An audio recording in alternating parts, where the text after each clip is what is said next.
यदि आप गायत्री साधना कर रहे हैं तो कुछ जानकारियां आपको अवश्य होना चाहिए। राधे राधे, जय श्री कृष्णा। नमस्कार, मैं आचार्य पंडित गिरीश वारोलिया। मित्रों, यदि आप गायत्री साधना कर रहे हैं तो कई प्रकार के विचार आपके मन में आते हैं। कई समस्याएं जब आ जाती हैं तो आपको समझ में नहीं आता कि इनका समाधान कैसे हो। तो चलिए, आज हम कुछ चीज़ों के बारे में आपको जानकारी दे रहे हैं, और इस प्रकार की समस्याएं या इस प्रकार की कुछ शंकाएं आपके मन में हैं तो निश्चित रूप से आपको लाभ होगा। शरीर को शुद्ध करके साधना पर बैठना चाहिए। साधारणतः स्नान द्वारा ही शरीर की शुद्धि होती है, पर किसी विशेषता, ऋतु प्रतिकूलता या अस्वस्थता की दशा में हाथ मुंह धोकर या गीले कपड़े से शरीर पोंछकर भी काम चलाया जा सकता है। साधना के समय शरीर पर कम से कम वस्त्र रहना चाहिए। शीत की अधिकता हो तो कसे हुए कपड़े पहनने की अपेक्षा कंबल आदि ओढ़कर शीत निवारण कर लेना उत्तम है।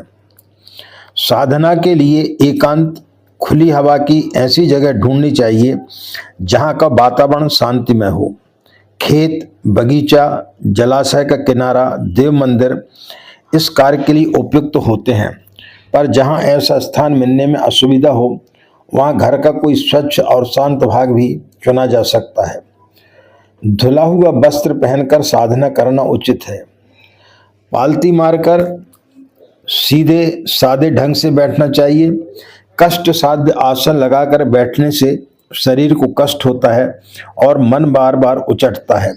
इसलिए इस तरह बैठना चाहिए कि देर तक बैठने में असुविधा ना हो। रीढ़ की हड्डी को सदा सीधा रखना चाहिए। कमर झुकाकर बैठने से मेरुदंड टेढ़ा हो जाता है और सुषुम्ना नाड़ी में प्राण का आवागमन होने से बाधा पड़ती है। बिना बिछाए जमीन पर साधना करने के लिए ना बैठना चाहिए। इससे साधना काल में उत्पन्न होने वाली शारीरिक विद्युत जमीन में उतर जाती है। घास या पत्तों से बने हुए आसन सर्वश्रेष्ठ हैं। कुशा का आसन, चटाई, रस्सियों का बना हुआ फर्श सबसे अच्छा है। इसके बाद सूती आसनों का नंबर है। ऊन के तथा चर्म के आसन तांत्रिक कार्यों में प्रयुक्त होते हैं।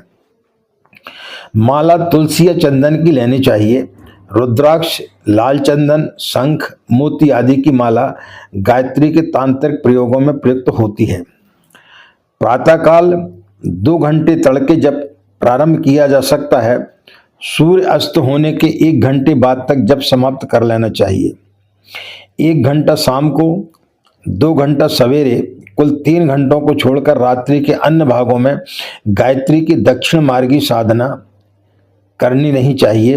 तांत्रिक साधना अर्धरात्रि के आसपास की जा सकती है। कम से कम 1 माला अर्थात 108 मंत्र नित्य अवश्य जपने चाहिए। इससे अधिक जितने बन पड़े उतने उत्तम है। प्रातःकाल की साधना के लिए पूर्व को मुख करके बैठना चाहिए और शाम को पश्चिम को मुंह करके। प्रकाश की ओर, सूर्य की ओर मुंह उचित है। पूजा के लिए फूल न मिलने पर चावल या नारियल की गिरी को कद्दूकस पर कसकर उसके बारीक पत्तों को काम में लाना चाहिए। यदि किसी विधान में रंगीन पुष्पों की आवश्यकता हो तो चावल या गिरी के पत्तों को केसर, हल्दी, गेरू, मेहंदी के देसी रंगों से रंगा जा सकता है। विदेशी अशुद्ध चीजों से बने रंग काम में नहीं लेने चाहिए। मंत्र जप इस प्रकार करना चाहिए जिसमें कंठ, होंठ, जिह्वा तो चलते रहें, पर उच्चारण इतना मंद हो कि पास में बैठा हुआ व्यक्ति भी उसे ठीक तरह न सुन सके। पूजा के समय कलश रूप में जल पात्र रखना चाहिए और अग्नि की साक्षी के लिए दीपक या धूप बत्ती जला लेना चाहिए। इस प्रकार अग्नि और जल की साक्षी में किया हुआ जप अधिक प्रभावशाली होता है। आचमन के लिए जल पात्र अलग से रखना चाहिए। पूजा के अंत में कलश रूप में स्थापित जल सूर्य की दिशा में प्रातःकाल पूर्व में और सायंकाल पश्चिम में अर्घ्य जल को चढ़ा दिया जाए। महिलाएं मासिक धर्म के दिनों में माला सहित जप न करें। अंगुलियों पर गिनकर मानसिक जाप किसी भी स्थिति में किया जा सकता है।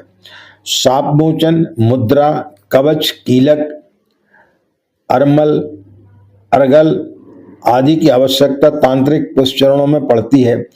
साधारण उपासना में उनकी आवश्यकता नहीं है। गायत्री को गुरु मंत्र कहा गया है। जिसने कम से कम 24 लक्ष्य का एक गायत्री पुरस्चरण किया हो, ऐसे अधिकारी गुरु से गायत्री मंत्र की दीक्षा लेकर उपासना करना फलप्रद होता है। स्त्रियों को भी पुरुषों की तरह ही गायत्री उपासना का पूर्ण अधिकार है। यज्ञोपवीत धारण करके गायत्री उपासना करना अधिक श्रेयस्कर है, पर किसी कारणवश कोई इसे धारण ना कर सके तो भी गायत्री उपासना बिना यज्ञोपवीत के हो ही नहीं सकेगी, ऐसा प्रतिबंध नहीं है। रात्रि में भी जप हो सकता है, पर उस समय मानसिक जप करना चाहिए। देर तक पालती से एक आसन में बैठा रहना कठिन होता है, इसलिए जब एक तरह से बैठे बैठे थक जाएं तब उन्हें बदला जा सकता है। इसे बदलने में कोई दोष नहीं है।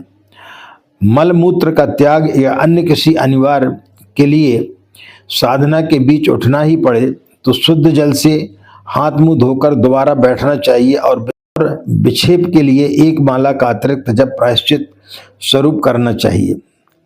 यदि किसी दिन अनिवार्य कारण से साधना स्थगित करना पड़े तो दूसरे दिन एक माला का अतिरिक्त जप दंड स्वरूप करना चाहिए। जन्म या मृत्यु के सूदक हो जाने पर शुद्धि होने तथा माला आदि की आवश्यकता से किए जाने वाला विधिवत जप स्थगित रखना चाहिए। केवल मानसिक जप मन ही मन चालू रख सकते हैं। यदि इस प्रकार का अवसर सवा लक्ष्य जप के अनुष्ठान काल में आ जाए तो उतने दिनों अनुष्ठान स्थगित रखना चाहिए। सूदक निवृत्त होने पर उसी संख्या में आरंभ किया जा सकता है जहां से छोड़ा था। इस विक्षेप काल की शुद्धि के लिए 1000 जप विशेष रूप से करना चाहिए। लंबे सफर में होने, स्वयं रोगी हो जाने या तीव्र रोगी की सेवा में संलग्न रहने की दशा में स्नान आदि पवित्रता की सुविधा नहीं रहती, ऐसी दशा में मानसिक जप चालू रखना चाहिए।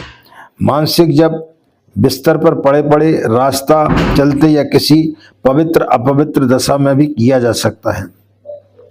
साधक का आहार विहार सात्विक होना चाहिए। आहार में सत्वगुण, सादा, सुपाच्य, ताजे तथा पवित्र हाथों से बने हुए पदार्थ होने चाहिए। अधिक मिर्च मसाले वाले तले हुए पकवान, मिष्ठान, बासी, बुरे, दुर्गंधित मांस, नशीले, अभक्ष्य, उष्ण, दाहक, अनीति उपार्जित, गंदे, मनुष्य द्वारा बनाए हुए तिरस्कार पूर्वक दिए हुए भोजन से जितना बचा जा सकेगा उतना ही अच्छा होगा। व्यवहार भी जितना ही प्राकृतिक, धर्म संगत, सरल एवं सात्विक रह सके उतना ही अच्छा है। फैशन परस्ती, रात्रि में अधिक जागना, दिन में सोना, सिनेमा, नाच रंग अधिक देखना, परनिंदा, छिंद्रावशेण, कलह, दुराचार, ईर्षा, निष्ठुरता, आलस्य, प्रमाद, मद मत्सर आदि से जितना बचा जा सके बचने के लिए प्रयत्न करना चाहिए। तो कुछ नियम हैं। यदि आप गायत्री की साधना करते हैं तो इन नियमों का पालन करते हुए यदि आप साधना करेंगे तो निश्चित रूप से आपको उसके अच्छे परिणाम प्राप्त होंगे।